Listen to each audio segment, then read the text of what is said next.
This, as you can plainly read, is a video game adaptation of H.P. Lovecraft's short story Dagon. And hopefully I'm saying that right. Dagon. It's a Dagon game. And I did read this short story many moons ago and have a vague recollection of it, but I won't give out any spoilers here in the intro. And I'm pretty excited to get started because I am an H.P. Lovecraft fan, so let's do just that. Dagon is a faithful, interactive adaptation of H.P. Lovecraft's work, focused on story and atmosphere. You will not find difficult choices, action sequences, or inventory management here, and movement is limited to progressing through locations along with the plot. I am writing this under an appreciable mental strain, since by tonight I shall be no more. Interesting. It sounds like it's a rainy day in the video game, and it is a soggy day outside of my house too, so perfect day to play an H.P. Lovecraft game. Now, I don't think I have... Yeah, I can only look around. Alright. There's a desk behind... I'm not sure why I'm staring at that window that you can't really see out of, but apparently I am. During the game, you will encounter interactive elements. Some of them will allow you to continue your journey. Others reveal interesting facts about the original short story, its historical background, and the author. Some of the trivia is hidden. In order to find these secrets, focus your eyes and look for the Elder Sign. This is the Elder Sign. And this is... background. This is continue my journey. What is... You can access all the found facts later. They will be available in the main menu. So, is my job just to reveal secrets and facts? Is that mostly what I'm supposed to do?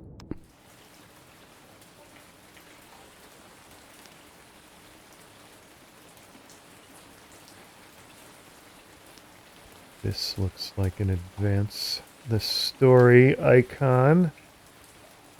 There are very interesting aspects to this room. It's rather drab, and the wallpaper must be ancient because it's peeling off the walls. What am I... Can I focus? Am I don't... That looks like a medicine bottle of some kind, and something else there on the window, but the... Penniless, and at the end of my supply of the drug which alone makes life endurable, I can bear the torture no longer, and shall cast myself from this garret window into the squalid street below. So we're not exactly living in style, but I guess we knew that by looking at the decor here.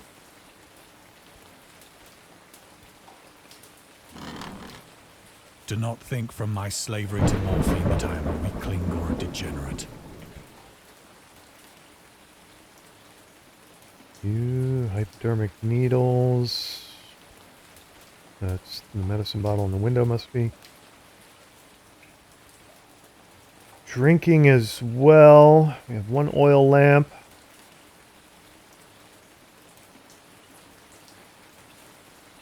Okay, you're in a bad way. I get it. When you have read these hastily scrawled pages, you may guess, though never fully realize, why it is that I must have forgetfulness or death. Now, by fully realize, do we mean sympathize and understand? Or is there something about it that we can't even comprehend? We would have had to have experienced it ourselves. Now that's the elder sign, right? Morphine. Morphine entered into use in the 19th century and was routinely administered to treat severe pain during the American Civil War, 1861 to 1865, and World War I, 1914 and 1918. It was also sold without restrictions until 1914. Morphine became more popular after the invention of the hypodermic syringe around 1845.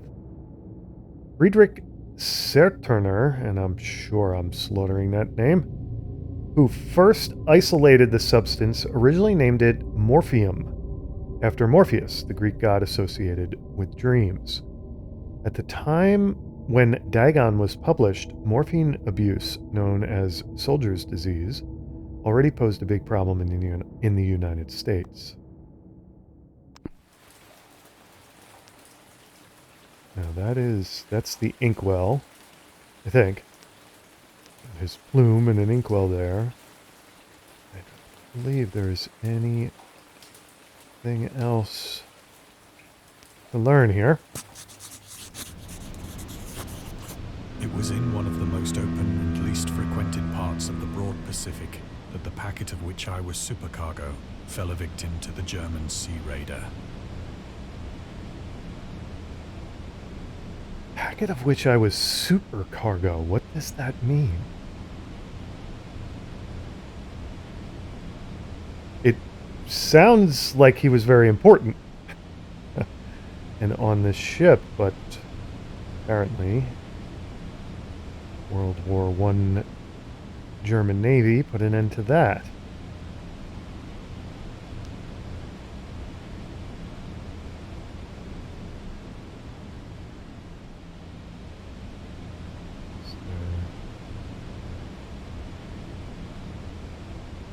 Is that the moon behind the ship tower? Yes, it looks like I can see a little bit of it peeking through.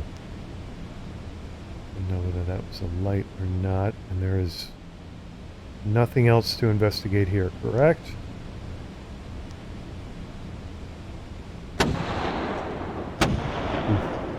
Alright. Things got serious. The Great War was then at its very beginning, and the ocean forces of the Hun had not completely sunk to their later degradation.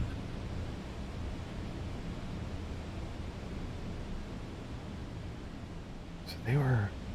Did I know that this is the Pacific, yes? Did I know the Germans were in the Pacific during World War? I suppose they would have been. I don't see why they wouldn't have been, I should say.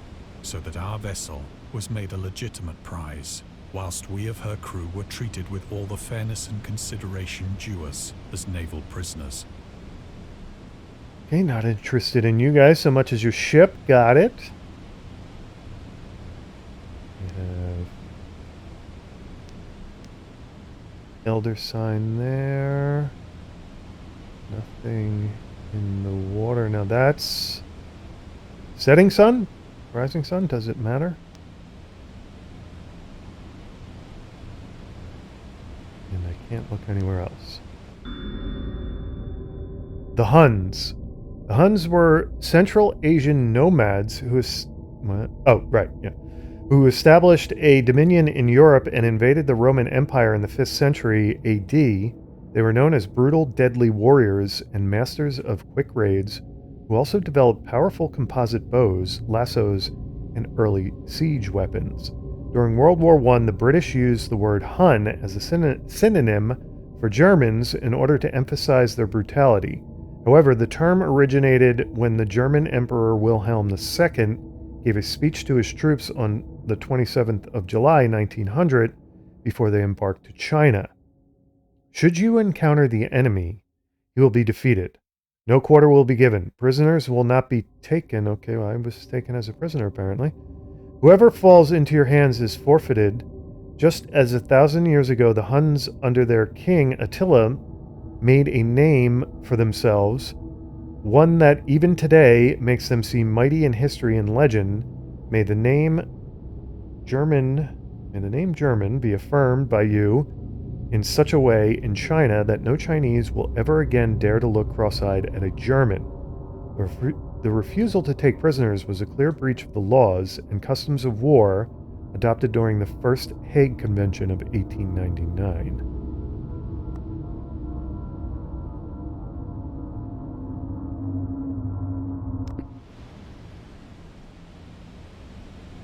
And that looks like some sort of naval Iron Cross flag. I did not know. This would have been Weimar, Germany, right? Did not know that was their flag back then, but makes sense. And again, I don't have much more to look at. Nothing over my head, right?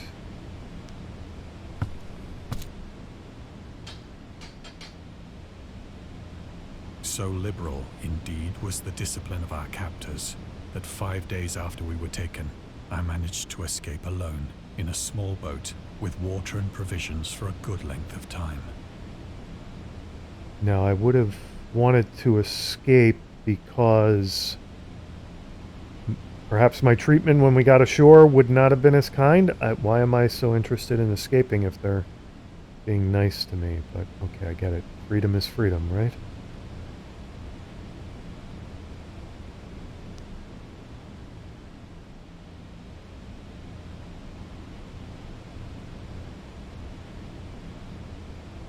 Not seeing any other elder signs. All right.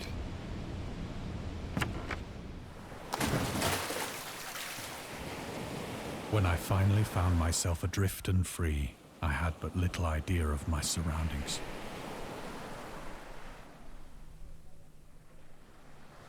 Yeah, this, I don't know. I'm escaping captors who are treating me well in the middle of the ocean. There might be something a little off about me, might there not? Never a competent navigator, I could only guess vaguely by the sun and stars that I was somewhat south of the equator.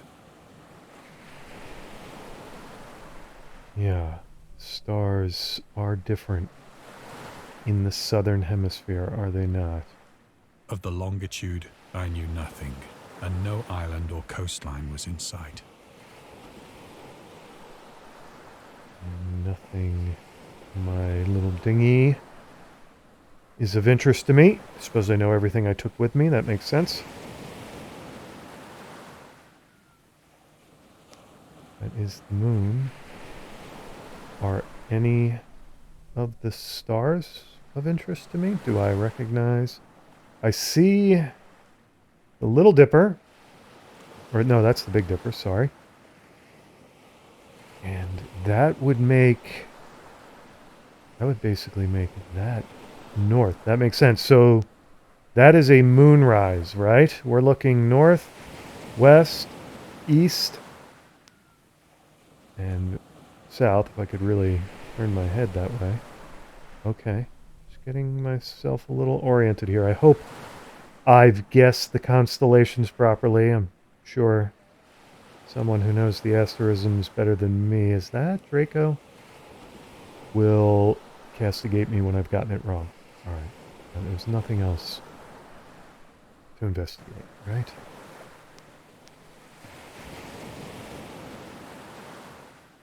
The weather kept fair, and for uncounted days I drifted aimlessly beneath the scorching sun, waiting either for some passing ship or to be cast on the shores of some habitable land.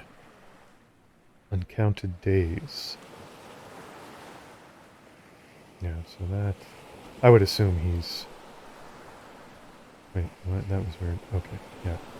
I would assume he's... Why do I keep doing that? I go like this and... Yeah, I would assume he's pointed in the same direction, and that is east again, and that is sunrise.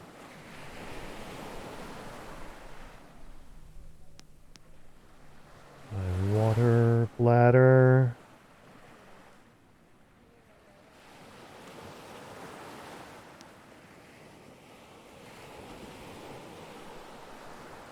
I only have one oar. That's just going to let me go around in circles. That's unfortunate. Didn't really prepare well there. Either that or I lost an ore. I don't know what happened there.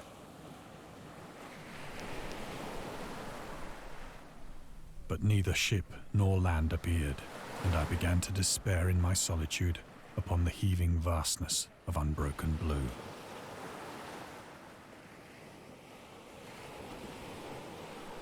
Broken blue being the sky, it's, I would assume he means, well, he probably means both the sky and the sea, right? The change happened whilst I slept. Change. Its details I shall never know. I'm not able to look around. I'm sleeping, right? For my slumber, though troubled and dream-infested, was continuous.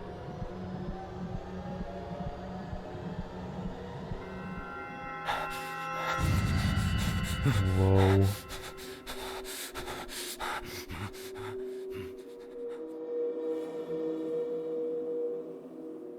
Well, I found land. It's just things that shouldn't be on land are on land. And staring at me. Okay, have I not woken up? Is that the problem? And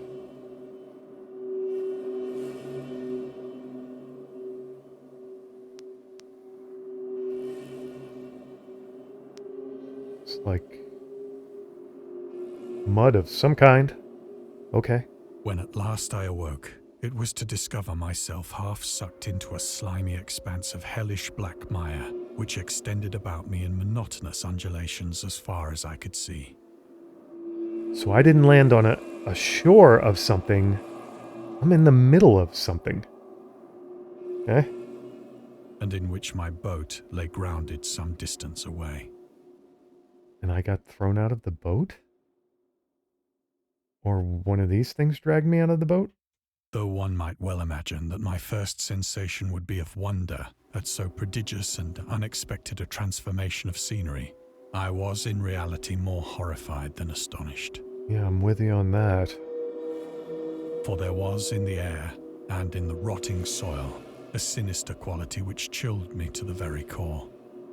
And also, there were giant tentacles waving around in front. And I don't even know if those are... okay, yeah, those are squid tentacles. Okay. The region was putrid with the carcasses of decaying fish and of other, less describable things which I saw protruding from the nasty mud of the unending plain.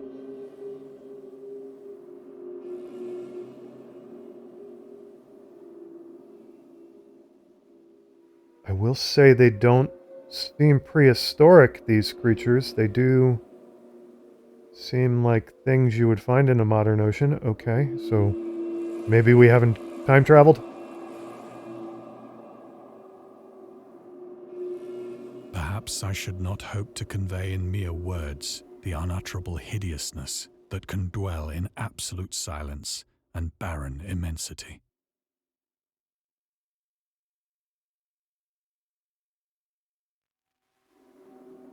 Yeah.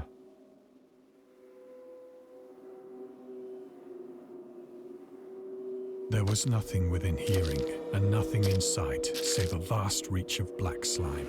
Yet the very completeness of the stillness and the homogeneity of the landscape oppressed me with a nauseating fear. The sun was blazing down from a sky which seemed to me almost black in its cloudless cruelty, as though reflecting the inky marsh beneath my feet. Yeah, there are stars in the sky when the sun is in the sky. Something essential has... wow. Am I still in the same universe?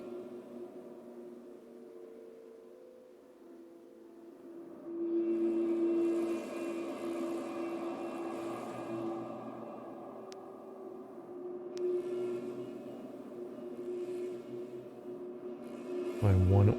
no, I do have 2 ores. Or I did. I might want to pick one of those up as a weapon. I don't think I brought anything to defend myself. As I crawled into the stranded boat, I realized that only one theory could explain my position.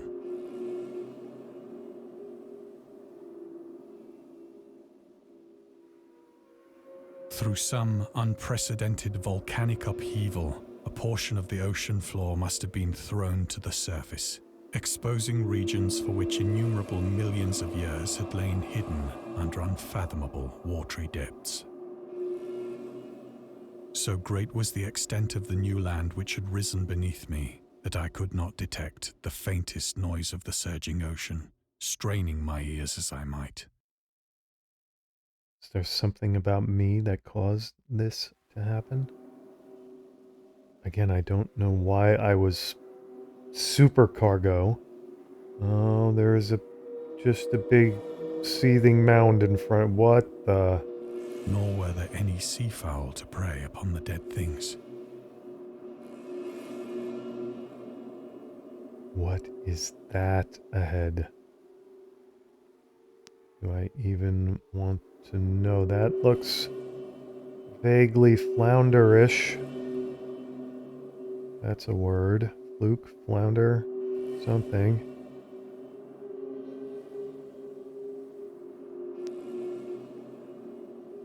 Nothing. No elder sign. I'm not seeing elder signs anywhere, right?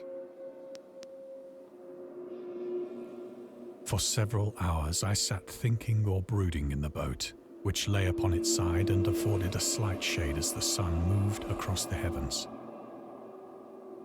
Now, the sky is blue again.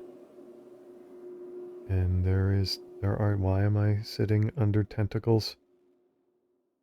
It looks, the sun has moved into noontime position, I think.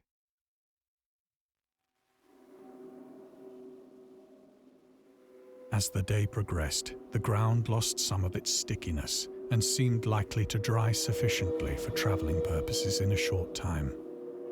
And we're traveling where? That night I slept but little, and the next day I made for myself a pack containing food and water, preparatory to an overland journey in search of the vanished sea and possible rescue. How does one determine which way to go? Why is that red?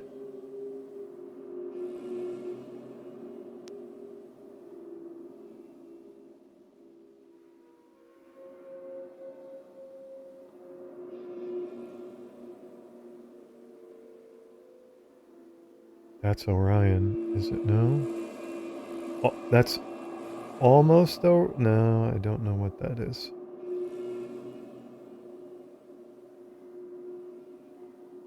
Yeah, I'm not picking up anything here, and there are no elder signs. On the third morning, I found the soil dry enough to walk upon with ease. Third morning. The odor of the fish was maddening, but I was too much concerned with graver things to mind so slight an evil, and set out boldly for an unknown goal. And it looks like all the squirming has ended. This is morning, so I've decided to head east, correct? Unless this isn't the same universe.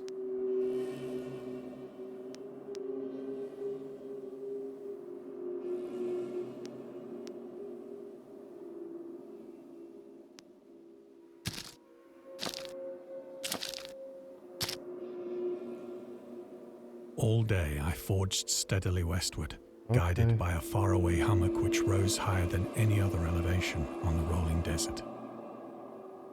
I'm going to say my previous declaration about modern marine species has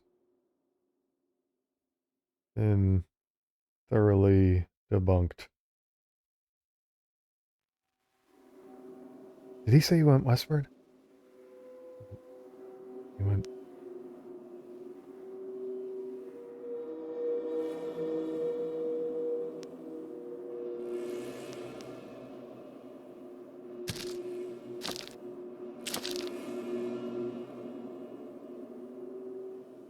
What?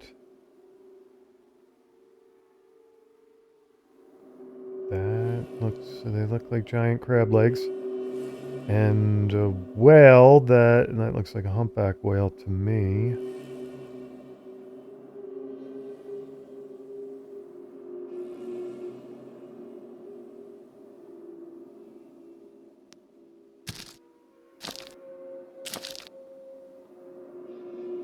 That night, I encamped, and on the following day still travelled toward the hummock, though that object seemed scarcely nearer than when I had first espied it.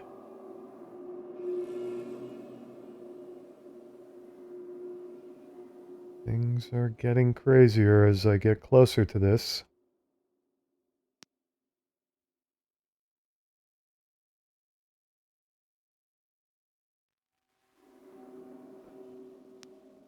Okay. Yeah, I have to be careful here. I may be going over... I need to look around better. I need to pay attention more. Hopefully I haven't skipped too much. The Horrors of the Ocean. The creator of the Cthulhu mythos and the fictional underwater city of R'lyeh was convinced that life could not exist at the bottom of the ocean because the water pressure would make it uninhabitable. Uninhabitable. Is it uninhabitable? Okay, uninhabitable. Today, we know that the darkest depths of the ocean are home to many peculiar organisms. The deepest dwelling fish we have discovered so far, the Mariana snailfish, can live about 8,000 meters, more than 26,000 feet, below the ocean's surface, in never-ending darkness and at hellishly crushing pressures, hundreds of times stronger than those found at sea level. Upon glancing at the modern photos of deep-sea creatures such as the anglerfish, the fangtooth, or the viperfish, and their truly Lovecraftian characteristics, that is quite true, it's hard not to find some irony in this.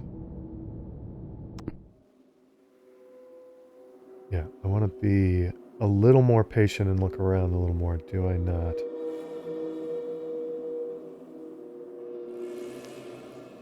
I'm worried that there are going to be clues in the sky, but maybe that's a bit of overthinking on my part.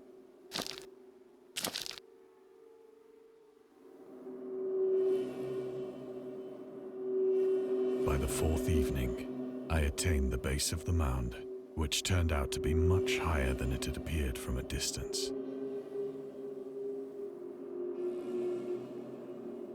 Is that... why am I seeing lights? Yeah, those are definitely lights. An intervening valley setting it out in sharper relief from the general surface.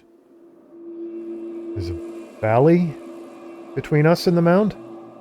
Not... okay, maybe I'm seeing that. Alright. Too weary to ascend, I slept in the shadow of the hill. I know not why my dreams were so wild that night. But ere the waning and fantastically gibbous moon had risen far above the eastern plain, I was awake in a cold perspiration, determined to sleep no more. Yeah, I'm a little confused unless...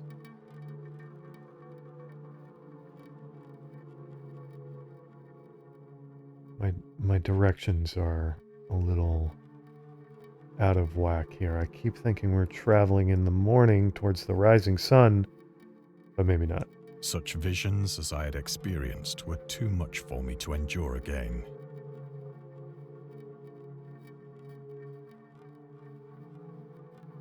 And in the glow of the moon I saw how unwise I had been to travel by day. Without the glare of the parching sun, my journey would have cost me less energy. That is fairly true.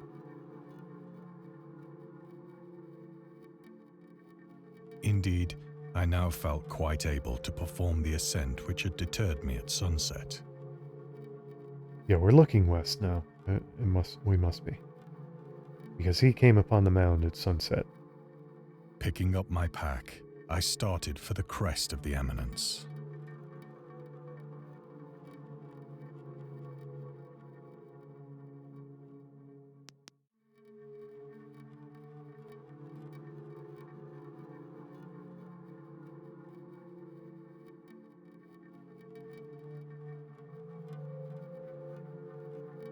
Don't think there's anything for me to discover.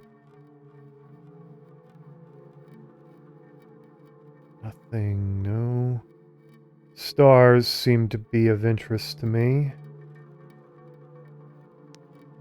Don't want to turn around, apparently.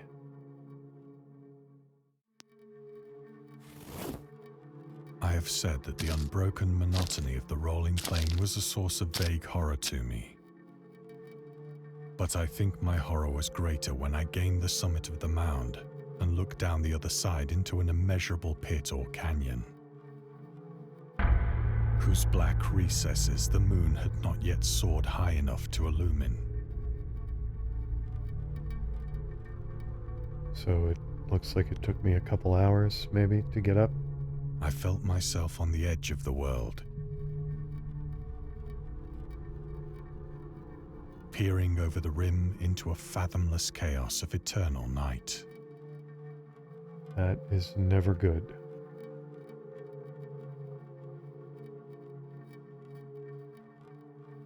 Through my terror ran curious reminiscences of Paradise Lost, Yeah, descending into hell, right? and of Satan's hideous climb through the unfashioned realms of darkness. As the moon climbed higher in the sky, I began to see that the slopes of the valley were not quite so perpendicular as I had imagined.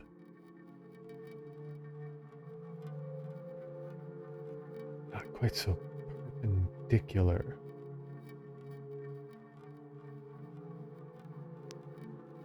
Oh, do I want to go down there? Do I have to?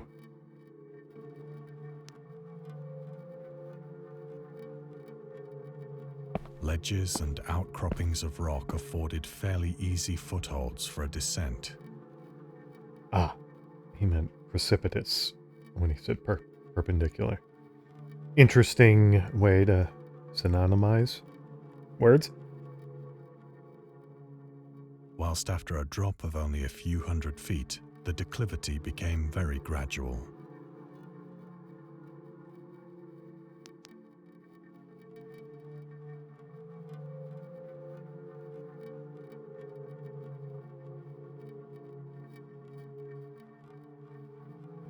Don't think there are any Elder Sign secrets here.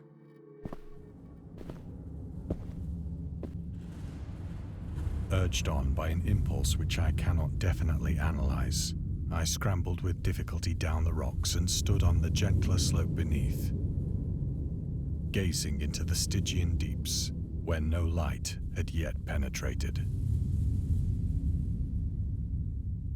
Well, I suppose light had to have penetrated it during the day, but none for you, I guess. All at once, my attention was captured by a vast and singular object on the opposite slope, which rose steeply about 100 yards ahead of me. Whoa. Whoa. Whoa. Is it emanating its own light? Because that wouldn't be how the moon would reflect off it, unless it's got a tilt to it. An object that gleamed whitely in the newly bestowed rays of the ascending moon. I am a little bit lost here. Ascending moon. That should be a descent. I don't know which way I'm. Okay. Hopefully it doesn't matter. I'm in a very disorienting place. That's just how I have to take it.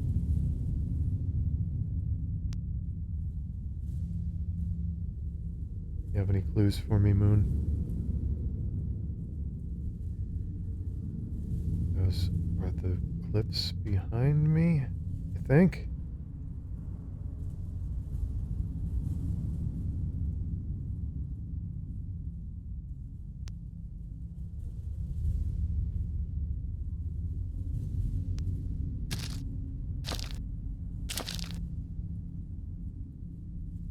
that it was merely a gigantic piece of stone, I soon assured myself.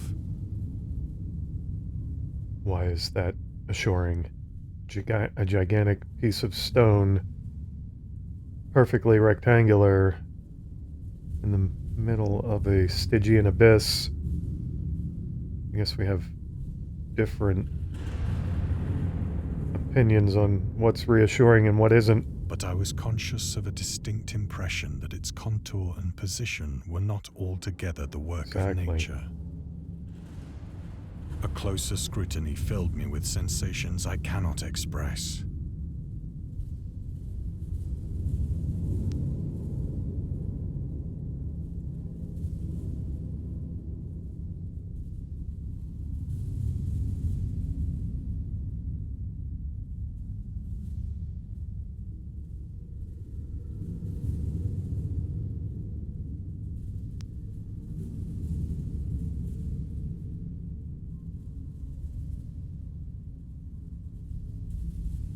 One would expect I'm still looking westward, based on the Dipper constellation there. That might be the Little Dipper.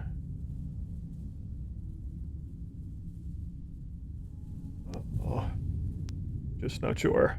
For despite its enormous magnitude and its position in an abyss which had yawned at the bottom of the sea since the world was young, I perceived beyond a doubt that the strange object was a well-shaped monolith, whose massive bulk had known the workmanship and perhaps the worship of living and thinking creatures. Dazed and frightened, yet not without a certain thrill of the scientist's or archaeologist's delight, I examined my surroundings more closely.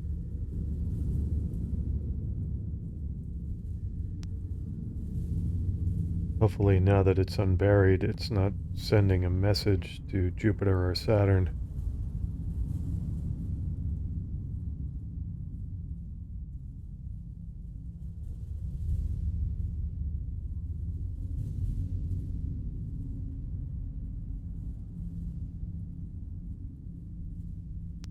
I'm examining my surroundings, but I'm not seeing any elder signs, right? Just want to make sure I'm not missing anything.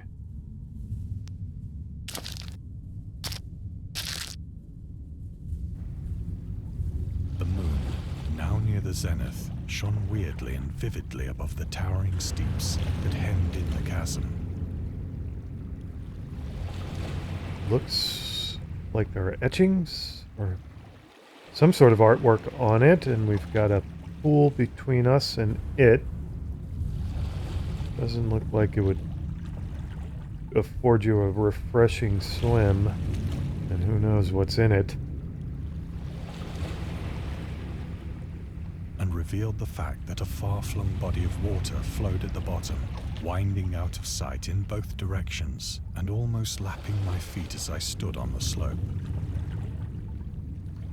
Across the chasm, the wavelets washed the base of the Cyclopean monolith, on whose surface I could now trace both inscriptions and crude sculptures. Sculptures? Like 3D or paintings or etchings? Why sculptures?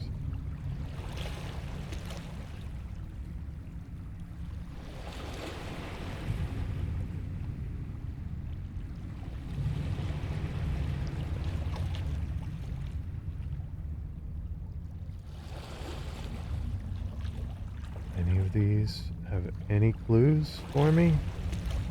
Nothing? Nothing at my feet. To my sides? Alright. I guess I'm just walking around to the other side of it? Do I even want to approach this thing? The Apparently, writing yes. was in a system of hieroglyphics unknown to me and unlike anything I'd ever seen in books.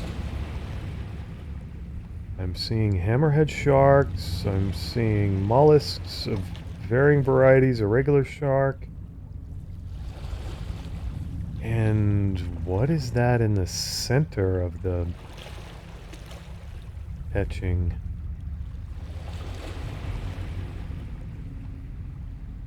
I'm not seeing anything that exactly looks like writing. I'm just seeing depictions of sea creatures and something else in the center. consisting for the most part of conventionalized aquatic Right. symbols such as fishes, eels, octopi, crustaceans, mollusks, whales, and the like. Several characters obviously represented marine things which are unknown to the modern world. Yeah, that would be pretty easy to do if you were living on the bottom of the ocean that man couldn't easily get to. But whose decomposing forms I had observed on the ocean-risen plain. It was the pictorial carving, however, that did most to hold me spellbound.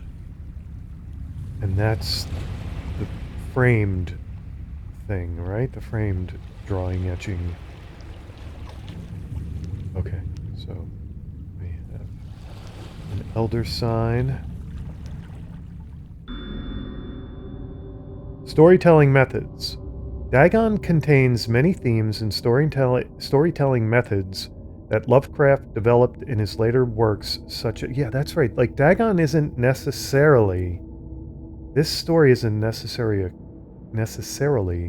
Cthulhu mythos story. It's kind of, could be related, could be unrelated. Telling the story through carvings at the Mountains of Madness, the nameless city, journals and characters' notes, the shadow of time, the haunter of the dark, islands emerging from the ocean, the call of... Wasn't there... I've got to remember my Lovecraft here. Relier rose in the Call of Cthulhu, but not all the way to the surface, right? It just sort of shot up a cyclopean building of some kind that Cthulhu was housed in, right? And the rest of it remains submerged, but I feel like islands emerging from the Pacific happened so many times. You know what? I'm sorry to have this diversion here, but I think it was an August Derleth story about Relier rising. It wasn't a Lovecraft. After Lovecraft had passed away, August Derleth wrote a story about Relier rising. And in his story, it fully rose from the depths. And it was a lot like this story. It was covered in mud, and I hope I'm remembering that right. Islands emerging from the ocean, the Call of Cthulhu, or fictional beings and deities based on real events and mythologies. Migo in the Whisperer in the Darkness. Right, yeah, that's the one that takes place in Vermont, right? It's also considered the origin of the popular Cthulhu mythos. All right, so this is apart from the Cthulhu stories, I would say. Some of Lovecraft's other stories also conclude in a manner similar to Dagon, but let's skip the details in order not to spoil the ending, yes.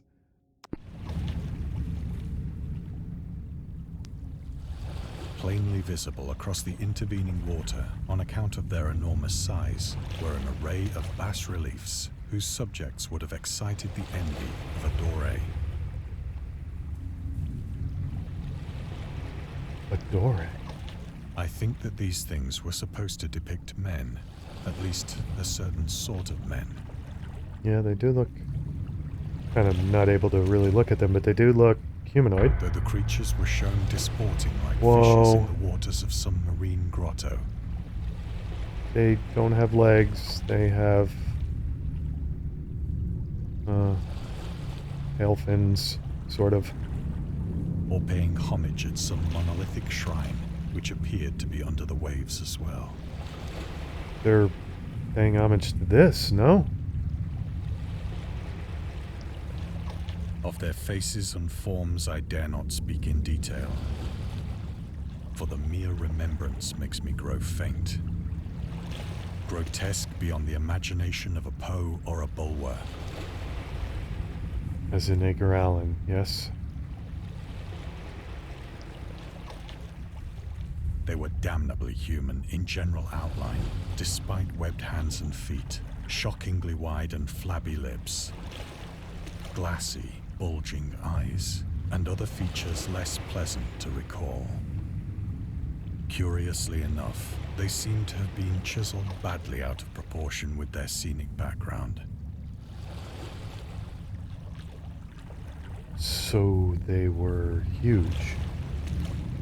Is that what that's saying? For one of the creatures was shown in the act of killing a whale, Oh, represented as but little larger than himself. Oh boy. I remarked, as I say, their grotesqueness and strange size. That looks like a humpback whale at least to me. Yeah, those look like humpback whales to me. Maybe can't be blue whales. Can't be that big. But in a moment decided that they were merely the imaginary gods of some primitive fishing or seafaring tribe. Some tribe whose last descendant had perished eras before the first ancestor of the Piltdown or Neanderthal man was born.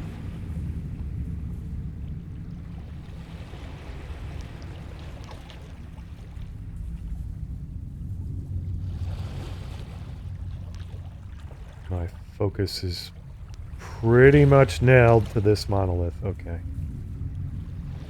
Awestruck at this unexpected glimpse into a past beyond the conception of the most daring anthropologist, I stood musing whilst the moon cast queer reflections on the silent channel before me. Then, suddenly, I saw it. Oh boy. With only a slight churning to mark its rise to the surface, the thing Oh, slid boy. into view above the dark waters. Oh. Vast, Venus-like and loathsome, it darted like a stupendous monster of nightmares to the monolith. But it has legs. About which it flung its gigantic scaly arms, the while it bowed its hideous head and gave vent to certain measured sounds.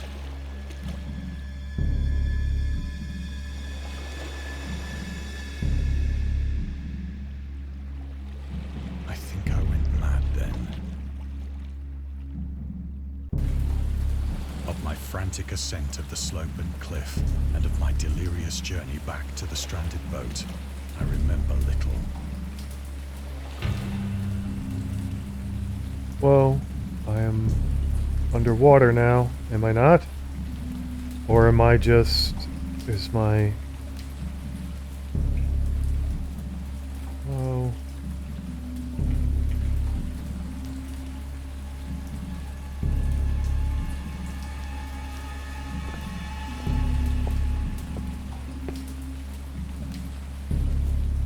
I believe I sang a great deal and laughed oddly when I was unable to sing.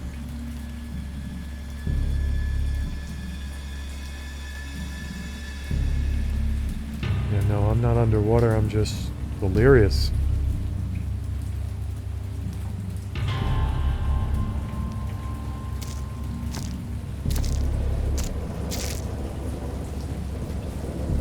I have indistinct recollections of a great storm sometime after I reached the boat.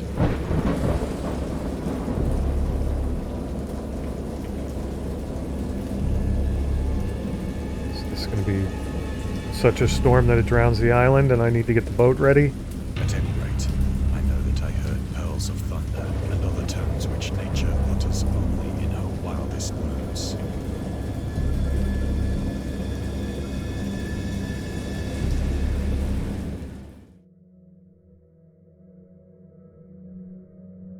When I came out of the shadows, I was in a San Francisco hospital.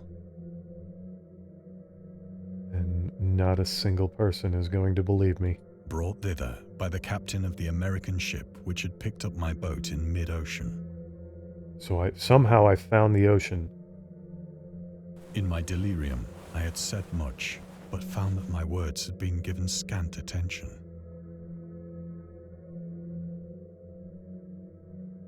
Of any land upheaval in the Pacific, my rescuers knew nothing. nor did I deem it necessary to insist upon a thing which I knew they could not believe.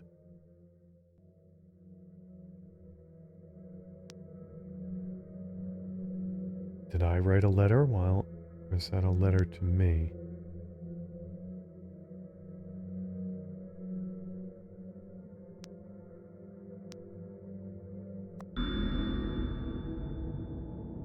The journalist.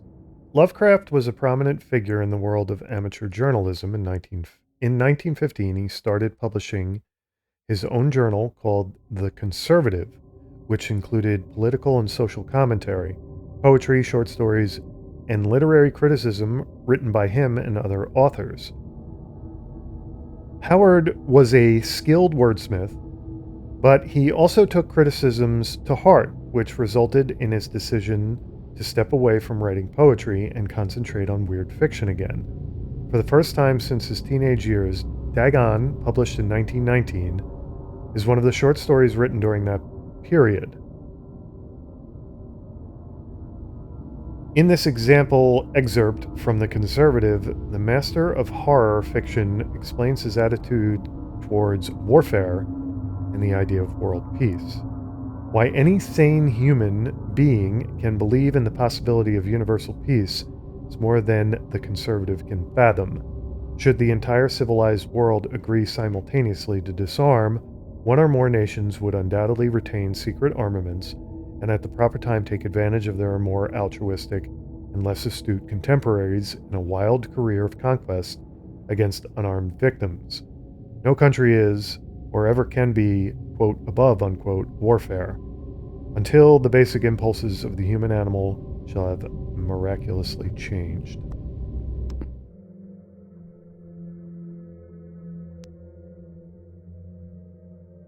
I think I agree with him on that. And it is an interesting time to state that opinion. Am I going to be able to leave?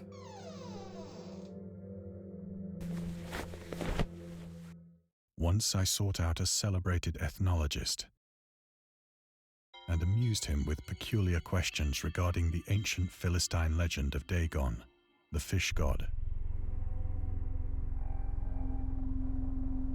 Am I in his study now? I appear to be in the chair, and I've got much more posh surroundings than I had at the beginning, do I not? I'm not seeing any syringes or medicine bottles.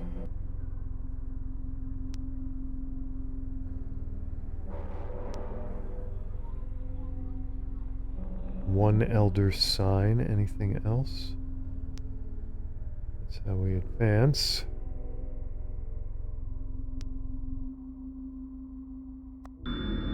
Dagon.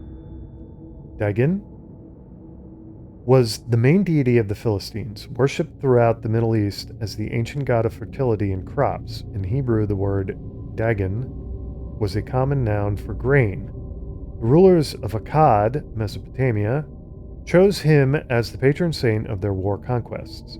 He also appeared as the judge of the dead in an Assyrian poem and an underworld prison warder in one of the Babylonian texts. He is often mistakenly taken for a fish god due to the wrong interpretation of his name, as in the Hebrew word dag means fish.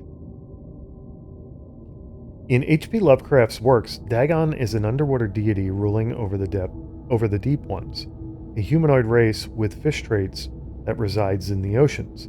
He is worshipped by a secret cult called the Esoteric Order of Dagon.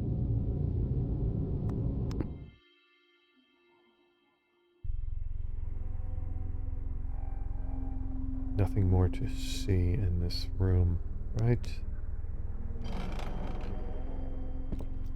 Am I going to the liquor cabinet? Is that no? But soon perceiving that he was hopelessly conventional, I did not press my inquiries.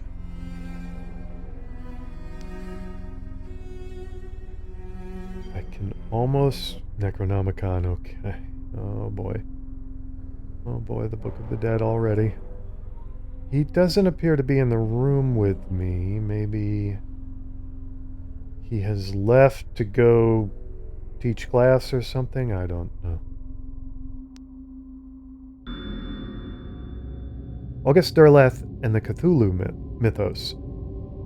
August Derleth was an American writer and anthologist. He also befriended Lovecraft and published many of his works through his company Arkham House. Although he greatly contributed to the popularization of the author's works after his death, he is surrounded by numerous controversies. Yeah, his, if I may leap ahead a little bit, his stories are more, I don't know, conventionally good and evil rather than morally ambiguous. And conventionally good, conventional stories about good versus evil, I should say, rather than just the, the oppressing moral ambiguity of a universe that cares less about the humans that inhabit it. That's sort of more of what I got from reading Lovecraft stories versus reading Derleth's stories. One of his most questionable decisions involved introducing the good versus evil doctrine. Yes, Derleth was a devout Catholic to the Cthulhu mythos, which contrasted with Lovecraft's view of the world and his approach to cosmic horror. As a result, the author's works are often misunderstood and misrepresented in today's culture. It's also worth noting that Lovecraft was never really interested in creating a mythology, a quote mythology unquote, and the term Cthulhu quote Cthulhu mythos was coined by Derleth after the author left the mortal plane. That is one thing I will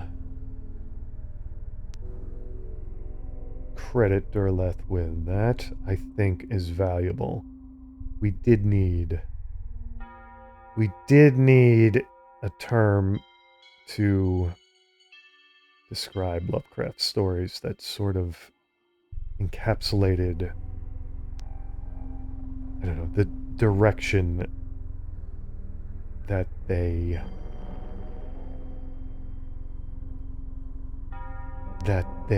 exhibited, I guess, would be the best way to put it. And Derleth, I'm sorry to carry on here, but Derleth's stories, I still enjoyed them when I read them. Not as much as Lovecraft's, but I did enjoy them.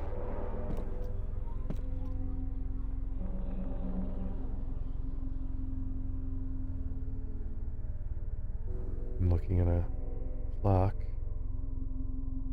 Am I going to find more here? Okay, so that advances me. I feel as though this room may have more to tell me, though. No?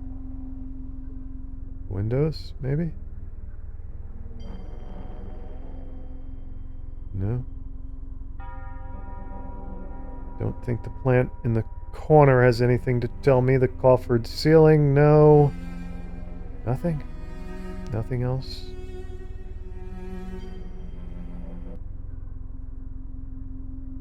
Definitely have some spooky background noise.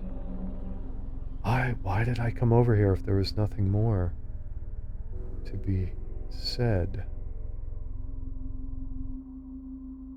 I came over here to find out what time it is. It is... There's daylight through the windows. It is a little past 10 a.m. Am I reading that clock right? Okay. Is that important?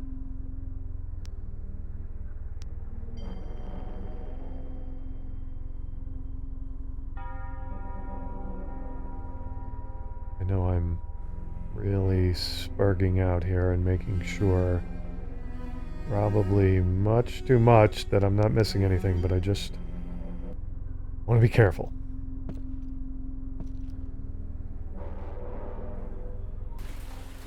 It is at night, especially when the moon is gibbous and waning, that I see the thing.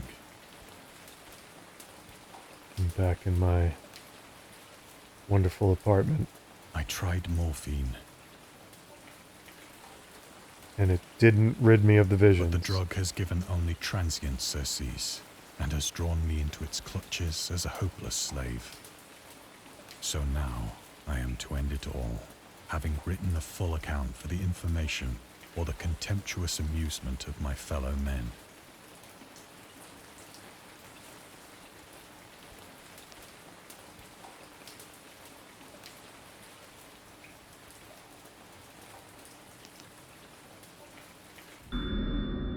Lovecraft on tobacco and alcohol. Lovecraft hated tobacco, even though he used to smoke when he was 12, in order to look and feel like an adult. In his correspondence with friend Reinhard Kleiner, he claims that he quit as soon as he started wearing long pants. Okay. He also had a very strong opinion about alcohol, as evidenced by his letter to Zelia Brown, dated 13th February 1928. Now, is Zelia Brown the woman he eventually married? As for the matter of drinking, I have never tasted intoxicating liquor and never intend to. Having a strong aesthetic disgust at anything which blunts or coarsens the delicate nature, equipoise of the evolved human. Let me read that again. Having a strong aesthetic disgust at anything which blunts or coarsens the delicate natural equipoise of the evolved human intellect and imagination. Drinking excited my personal repugnance, hence I don't drink. Let the herd do what they will. I am rather in favor of prohibition. Prohibition of any one antisocial force as well as of any other. This is from the source, The Spirit of Revision, Lovecraft's Letters to Zelia Brown, read Bishop. I don't... H.P. Lovecraft, Sean Branney, and Andrew Lehman, S.T. Joshi.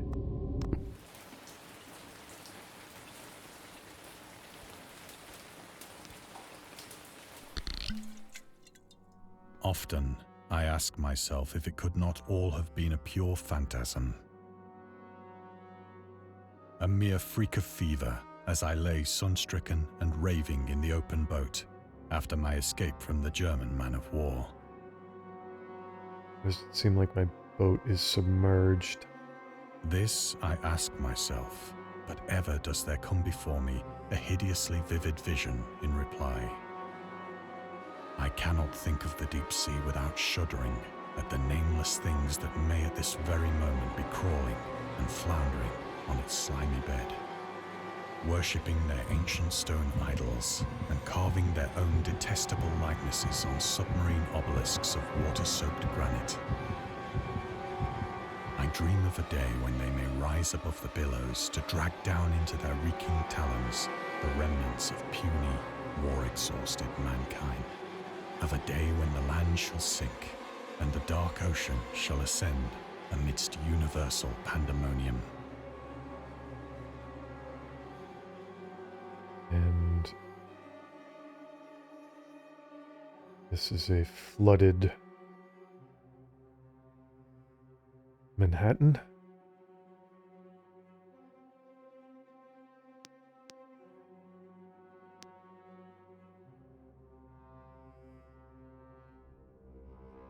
Are those boats or are those creatures coming toward what right underneath me certainly looks like giant fish, but up ahead there, those look more like boats.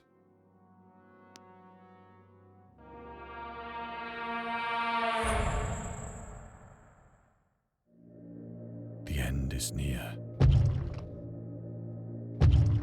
Oh dear.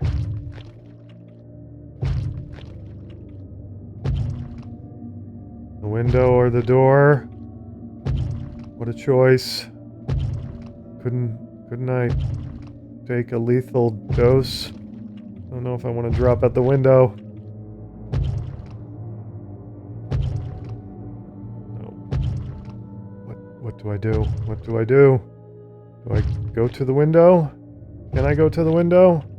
Am I frozen in spot in the place? I hear a noise at the door, as of some immense slippery body lumbering against it. don't want to go toward the door. I don't want to go towards the window either. Can I go through the ceiling, the floor? There's nothing on my desk. I have nothing to defend myself with. That's really going to keep the door from opening? I don't think so. It shall not find me.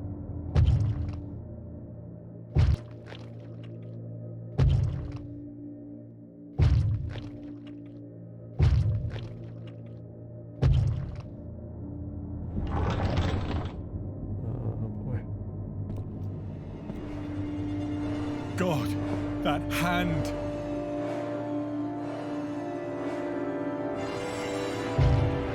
The window! The window! Really?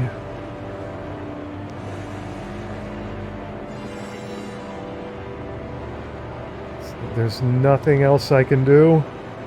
Really? If I wait too long, is that door going to open? I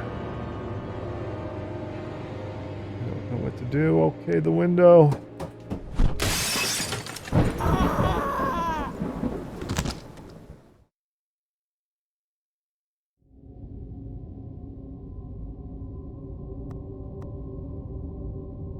Thank you for playing. We hope you enjoyed immersing yourself in our little pool of cosmic horror. We would appreciate it if you took a moment to rate Dagon and check out our other games and DLCs. Right, there are two more. The Eldritch Box DLC. Dagon by H.P. Lovecraft, the Eldritch Box DLC. Dagon by H.P. Lovecraft, the Little Glass Bottle DLC. Alright, I am going to leave feedback at another time. I won't do that right now. As I remember the original story,